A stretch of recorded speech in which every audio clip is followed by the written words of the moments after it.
STO8, the Black Luffy starter deck, is coming out soon, but is it worth a pickup? For retail prices, yes. But don't overpay on this starter deck because it is a little lacking, right? Now don't get me wrong, there are some cool cards in here, right? And there are some cards that could see some use in other black decks. But the deck out of the box is a little underwhelming.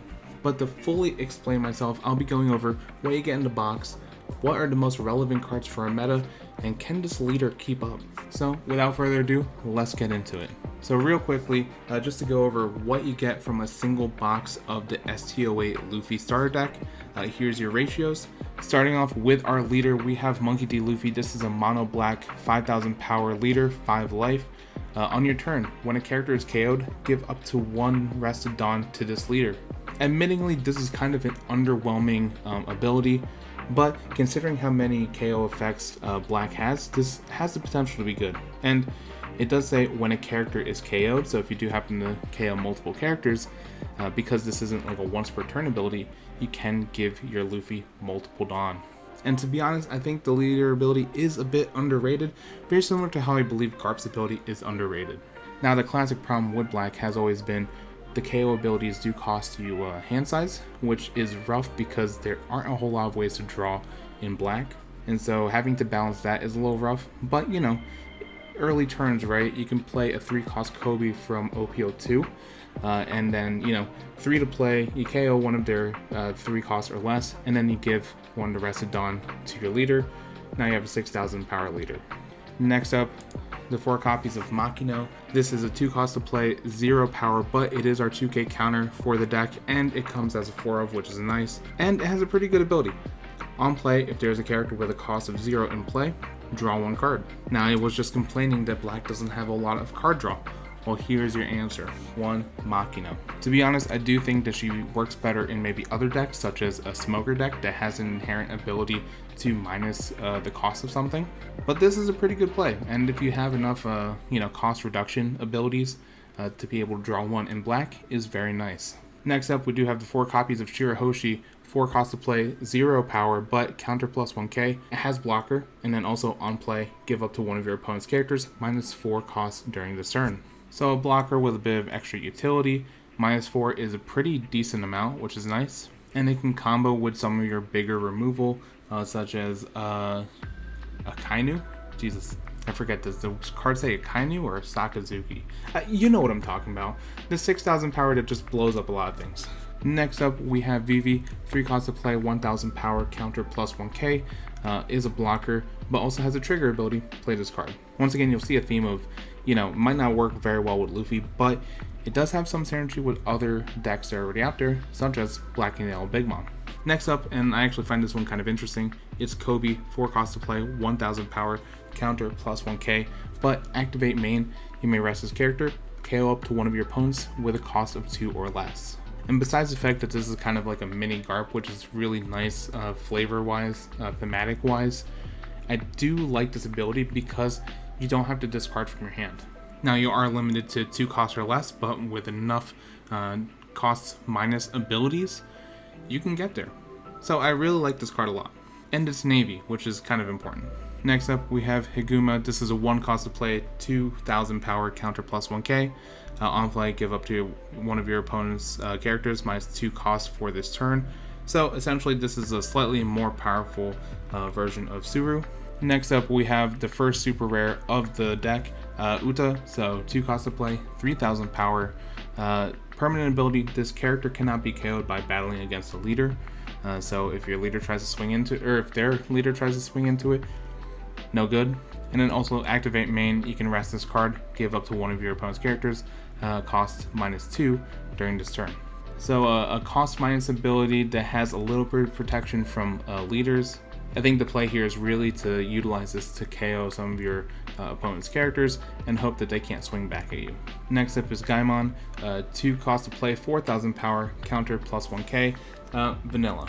This one hurts because it is Monkey D. Luffy, 3 cost to play, 5000 power, so a natural attacker, counter plus 1k, but also vanilla. But while we're here, let's just appreciate good art for good art's sake. It's awesome. But we're moving on. Next up, Laboon, 4 cost to play, 6,000 power, counter plus 1k. It's a vanilla card. Also, I just gotta say, I like how pre-time skip Luffy is just slightly weaker than a mature whale. Now, this next card is actually one that I'm really interested in. I really like the ability, and it is Mr. 2 Bon Clay. So, 5 cost to play, 6,000 power, counter plus 1k, but Dawn times 1. At the end of the battle in which this character battles an opponent's character, you may KO your opponent's character that battled. And if you do, KO this character. So if you come from Digimon, this is very much like the retaliation keyword that early purple like to use. And to be honest, if you've seen the early parts of this channel, you know that I love the retaliation keyword. So this card is right up my alley. Essentially, if there is a huge character on your opponent's board that you can swing into, just attach one Dawn onto Bon Clay and then swing into it and then use the ability. Now, the beautiful thing about this is with your leader ability, I believe if I'm reading this effect correctly, you would KO your opponent's character, you would KO your own character, thus you would be giving 2 rested Dawn onto this Luffy, making it 7k attack. Because nowhere in this description does it say that your opponent's character is KO'd. It just says a character. So yeah, huge fan of being able to remove something huge, you know, sacrificing Bon Clay, but also being able to power up my leader. And if your opponent does happen to block, you don't need to use the ability. Obviously, if you overpower it, it's KO'd. And then even if you don't overpower it, you don't have to KO yourself, because it is a you may. Next up, we do have Monkey D. Garp, 5 cost to play, 7,000 power, counter plus 1k. It is a vanilla, but as opposed to the other vanillas that I was kind of lamenting about, this one is navy. It is a big body. If you've seen the Wipe Your deck in action, you know big bodies are good. So Garp has a shot at some play, but if you've seen a lot of the navy centric cards, there's a lot better options at the 5 cost and higher range. Last character I want to talk about is Shanks. He's a non-cost to play, 10,000 power, no counter, but on play, you can trash a card from your hand, KO all characters with a cost of 1 or less. So really anti small Zoro decks, and you can KO your own stuff, and thus you can also power your Luffy, depending on how many things you're able to get with this like sort of very mini specific board wipe. I personally like the card a lot. It's tough to see it having a spot in many decks because it is a red-haired pirates. We don't have a red-haired pirate searcher. So you kind of just have to hope you draw into him. And then rounding out the deck list, we do have 4 copies of Gum Gum Bell. This is 2 cost to play. Main ability, you can add the top card of your life to your hand, give up to one of your opponent's characters -7 cost during this turn. Also has a trigger ability, add up to 1 black character with a cost of 2 or less from your trash to your hand. 2 cost for -7 is pretty good if you're able to follow it up with, 3 cost Kobe from OPO2. So that's just 5 Dawn to essentially remove any card in the game, which is nice. But to be honest, I think that the stipulation of adding the top card of your life to your hand is a bigger drawback than even removing cards from your hand to trash to KO something, because you really have no options for healing in pure black. And then lastly, we do have 2 copies of the Gum Gum Pistol. So 3 costs to play, main ability, KO up to one of your opponent's characters with a cost of 2 or less.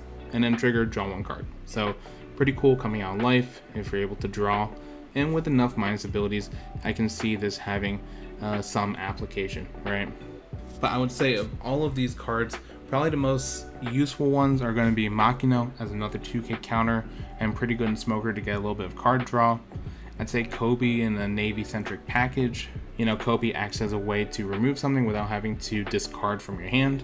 I really like Mr. 2 Bon Clay, but I don't know if he necessarily has a synergy with a whole lot of decks, but I would tech him in just in case, because he's awesome, plus he has a counter, which is nice. And my heart of hearts wants to say that Shanks would be good, but I think Zoro players and Red players are moving away from that sort of, just spamming out a bunch of 1-cost characters. So I think Shanks' time is very limited in the meta. But now that we've gone over the key cards as well as the entire deck list from the box, can Luffy work in a constructed format? And I think in the grand scheme of things, Lucci and Smoker are better mono black leaders. I do think that Luffy is better than Sakazuki, but I do just happen to have a personal vendetta against Sakazuki. But here is my take on what I would try and do with the Luffy leader. And so I went with the Navy centric package that has, you know, your 2k counter Suru. I did include Makino just to have a little bit of extra draw if I find the opportunity.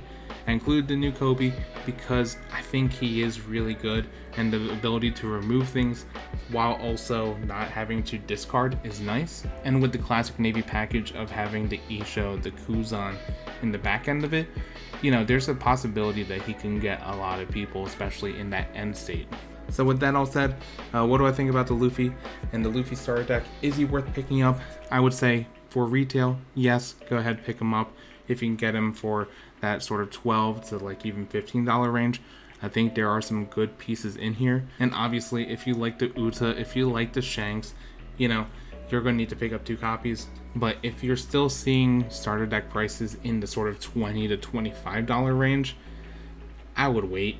I don't think this is going to fly off shelves. I don't think everyone's like dying to use a Luffy leader. I mean, even if you look at my constructed list, it is primarily Navy stuff, right? You're maybe like 3 steps away from making a Lucci or a Smoker deck. But yeah, I know I sound really down on the starter deck, but I gotta tell you, I am super excited about Mr. 2 Bankai. I love Retaliation.